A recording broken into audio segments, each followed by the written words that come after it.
heureusement que des gens qui sont comme ça dans le libéralisme et dans le déni du besoin des entreprises d'être aidées ne sont pas à la tête des territoires. Heureusement qu'il n'est pas à la tête de la région Poitou-Charentes. Ça aurait fait combien de centaines d'emplois supprimés? Vous l'avez sauvé, l'entreprise? On a continué, on a permis, c'est l'entreprise elle-même qui se sauve d'ailleurs, c'est parce qu'elle a des machines, des produits, des salariés, des ingénieurs, des marchés, etc.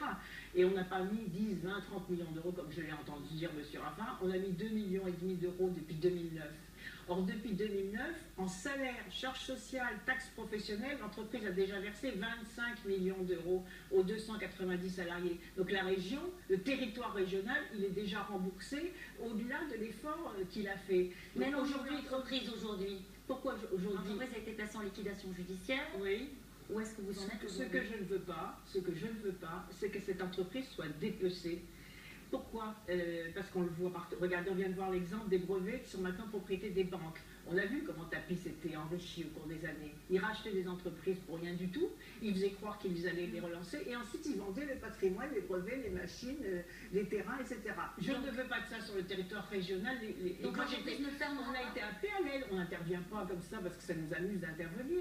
Donc on en délibère collectivement, il y a un vote, il y a un partenariat qui se fait, et aujourd'hui on va créer une société d'économie mixte, où la région va être au capital de société d'économie mixte, mais uniquement parce qu'on sait que l'entreprise va peut-être avoir de nouvelles commandes. Si l'entreprise était à bout de souffle, s'il n'y avait pas de marché, s'il n'y avait pas d'innovation, je pense qu'on ne serait pas allé dans cette dynamique-là.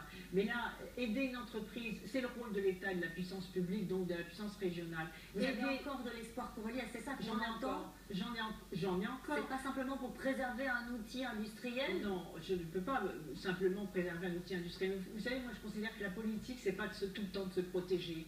Donc c'est facile pour ceux qui critiquent, qui détruisent, qui dénigrent, qu'ils détruisent, qu'ils dénigrent. Et en tout cas, moi, je crois que la politique, c'est au contraire d'être aux côtés de ceux qui se battent, de ne pas les laisser tomber, dès lors qu'il y a des idées, qu'il y a du potentiel, et on verra. C'est pas gagné à tous les coups. Mais vous savez, si on ne menait que les combats que l'on gagne à tous les coups, eh bien tant pis, je prendrai des coups. Certainement, M. Raffin sera le premier à hurler. On lui remettra lui aussi devant ses responsabilités. Alors, tout état de cause, on est heureux de travailler comme ça. C'est du travail, hein, c'est de l'énergie, c'est de l'engagement, on l'entend. C'est du souci, mais c'est ça, c'est la beauté de la politique aussi. Et la politique, ce sont naturellement les municipales, puisque